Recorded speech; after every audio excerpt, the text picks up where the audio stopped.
امت کا حق ہے کہ کثرت سے نبی پاک کا ذکر کرے، اور اسی ذکر کا ایک پہلو بڑا وہ یہ ہے کہ اپنے محبوب پر کھل کے درود و سلام پڑھے، کھل کے درود و سلام پڑھے، صبح و شام اس کی زبان پر درود کا نغمہ جاری رہے۔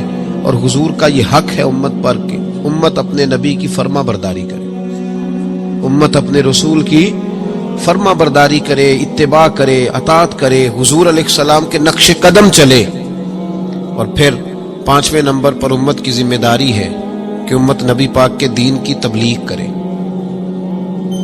دین کی مسواک کرنا سنت ہے نا جی، پتھر کھانا بھی سنت ہے، پتھر کھانا بھی یہ بھی سنت ہے۔ نبی پاک صلی اللہ تعالی علیہ وآلہ وسلم کی محفل میلاد میں ذکر مصطفیٰ کرنا بھی سنت ہے۔ اچھا پھر مزے کی بات دیکھیں، اشتہار لگانا جو ہے نا، اشتہار یہ تو بدعت حسنہ ہے، اور دروازہ کھٹکھٹا کے کسی کو محفل کی دعوت دینا یہ میرے محبوب علیہ السلام کی عین سنت سے ثابت ہے۔ تو جس کا زیادہ اجر تھا نا اس طرف توجہ ہی نہیں، دروازہ کھٹکھٹا کے کہ بھائی آج محفل ہے، یہ وہ سنت ہے جو میرے محبوب نے طائف جا کے ادا کی تھی۔ لوگ کہتے ہیں بڑا خرچہ کیا، بھائی کیا خرچہ کیا ہے؟ کہتے ہیں میں 26,000 دے اشتہار چھاپے۔ بھائی سب سے زیادہ ضروری کام، بہت سارے ایسے بد مذہب ہیں، ان کے بڑے بڑے ایسے مبلغ ہیں جن کا آپ نے کبھی اشتہار نہیں دیکھا ہوگا، مجمع ہزاروں میں، اس لیے کہ وہ ان کا ہر بندہ اشتہار بن جاتا ہے، ہر بندہ۔ تو یاد رکھے نبی کریم صلی اللہ علیہ وسلم کا یہ حق ہے کہ امت محبوب کا ذکر کرے، تذکرہ کرے، دین کی تبلیغ کرے، اور حضور کے دشمنوں کے ساتھ بغض رکھنا یہ بھی نبی پاک کا حق ہے۔ ایسا نہیں ہو سکتا کہ ایک بندہ حضور کی بے ادبی کرے، توہین کرے، محبوب کے نواسوں کو باغی کہے، حضور علیہ الصلوۃ والسلام کے صحابہ کو برا کہے اور ہمارا یار بن جائے۔ یہ حضور کا حق ہے کہ ہم نبی پاک کے دشمنوں کے ساتھ اپنے دل کے اندر کجی رکھیں، ان سے بچے۔ میری باتوں کی سمجھ آ رہی ہے میرے بھائیوں؟ یہ حقوق ہیں جو ہم نے نبی پاک علیہ السلام کے حق ادا کرنے، اور جس سے محبوب کو محبت ہے اس سے محبت کرنا بھی ہماری ذمہ داری ہے۔ حضرت مجدد الفسانی رحمت اللہ علیہ فرماتے ہیں کہ میں نا گھر میں ختم شریف پڑھتا تھا، اصالہ ثواب کرتا تھا، تو میں بہت سارے صحابہ کا نام لیتا، اہل بیت کا نام لیتا، اصالہ ثواب کرتا، صرف سیدہ عائشہ کا نام نہیں لیتا تھا۔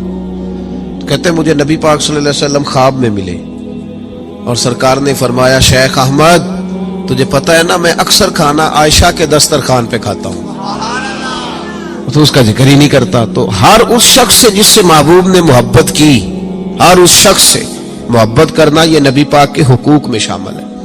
سب سے پہلی بات یہ کہ امت محبوب پہ ایمان لائے۔ کس طرح ایمان لائے؟ کہ جو حضور کہہ دے امت سمجھ جائے کہ اسی میں میری بہتری ہے، امت مان جائے، آنکھیں بند کر کے۔ غیر مشروط اطاعت ہے ہی صرف نبی پاک کی، اس میں کوئی شرط نہ لگائے، مانے اور دل سے مانے۔ یہ نہ کہے کہ یہ کیسے ہو سکتا ہے، مولوی صاحب آپ کہہ تو صحیح رہے پر دنیا بڑی دور چلی گئی ہے، وہ دنیا داری بھی کرنی پڑتی ہے، اس میں گنجائش تلاش نہ کرے۔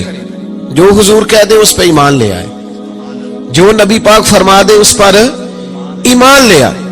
نبی پاک صلی اللہ علیہ وسلم مکے سے ہجرت کر کے مدینے تشریف لا رہے تھے، حضرت ابو بکر صدیق ساتھ تھے۔ ابو جہل نے اعلان کیا کہ جو محبوب علیہ السلام کو معاذ اللہ گرفتار کرے گا 100 سرخ اونٹ ملیں گے۔ اور بھی بہت سارے لوگ آئے، سراقہ بن مالک بھی گھوڑا لے کے آئے، حضور تک پہنچ گئے۔ نبی پاک علیہ السلام کا اختیار زمینوں پہ بھی چلتا ہے، آسمانوں پہ بھی چلتا ہے۔ سرکار دو عالم صلی اللہ تعالی وسلم کو گرفتار کرنے لگے تو حضور نے زمین کو حکم دیا، زمین نے سراقہ بن مالک کے گھوڑے کی ٹانگیں پکڑ لی، گھوڑا اندر دھسنے لگا تو سراقہ کہتے ہیں میرے اندر سے آواز آئی یہ اللہ کے سچے نبی ہے، لیکن ابھی میں پورا مانا نہیں۔ کہتے ہیں میں نے عرض کی کہ حضور مجھے معاف کر دیں، تو معاف کرنا تو میرے محبوب کا طریقہ ہے نا۔ کہتے ہیں معافی مانگی تو محبوب نے اسی وقت فرمایا جا تجھے معاف کیا۔ سراقہ کہتے ہیں میں نے پھر جرت کی، پھر بڑھنے لگا، پھر زمین نے میرے گھوڑے کو پکڑ لیا، ٹانگیں اندر دھسنے لگی۔ البدایہ ون نے آیا اٹھا کر کے دیکھیے محبوب پاک سید عالم صلی اللہ علیہ وسلم نے دوسری دفعہ جب زمین میں اس کا گھوڑا دھسنے لگا تو پھر عرض کرنے لگے حضور معاف کر دیں، فرمایا جا تجھے معاف کیا۔ سراقہ کہتے ہیں آواز اندر سے آئی پر ابھی میں پورا مانا۔ آواز تو ہمارے اندر سے بھی روز آتی ہے کہ بدل جانا چاہیے، ہمیں دین کی طرف آ جانا چاہیے، پر ہم بھی تجربے ہی کرتے رہتے ہیں اللہ ماشاءاللہ. کہتے ہیں 3 دفعہ ایسا ہوا، 3 دفعہ نبی پاک نے معاف کیا. پھر میرے اندر سے آواز آئی کہ یہ اللہ کے سچے رسول ہیں. جب تیسری دفعہ معاف کیا تو محبوب مسکرانے لگے. ایک کسرا کا بادشاہ تھا، توجہ ہے میری بات پر. کسرا کا ایک بادشاہ تھا تو ہاتھوں میں کنگن پہنتا تھا، موٹے موٹے سونے کے کنگن. وہ جب بات کرتا نا تو کنگن ہلتے، جس طرح ہمارے حکمرانوں کے بڑے للے تللے نہیں. آپ کا ایک ایسا وزیر اعظم گزرا ہے جو دلی سے کپڑے خریدتا تھا اور آسٹریلیا سے سلوایا کرتا تھا. یہ غریب قوم کے حکمران ہیں. چلے خیر، ان کی میں کیا بات کروں. اب تو پیروں کی گاڑی بھی 1.5 کروڑ کی آتی ہے، ان کی میں کیا بات کروں. اب تو لوگوں کو فقر کا درس ہے. دنیا کو کہتے ہیں فقیر ہوتے جاؤ، خود امیر ہوتے جاتے. اب تو یہاں بھی حال بڑا اللہ ماشاءاللہ عجیب ہے. اس طرف کیا جاؤں، یہاں بھی رونا بڑا سخت ہے. غریب سادہ تو رو رو کے ہو گیا تائب، کاش اس پیر مغاں کو بھی مل جاتی توبہ کی توفیق. اور اقبال نے کہا یہ نذرانہ نہیں، یہ سود ہے پیران حرم کا جو لگایا ہوا ہے ٹیکس. آئے ہو تو کیا لے کے آئے ہو، آمدام برسر مطلب. وہ کسرا کا بادشاہ جو تھا وہ کنگن پہنتا تھا، جب بات کرتا تھا تو بجتے تھے. تو مشہور بڑے تھے کہ اس کے کنگن ہیں بھائی.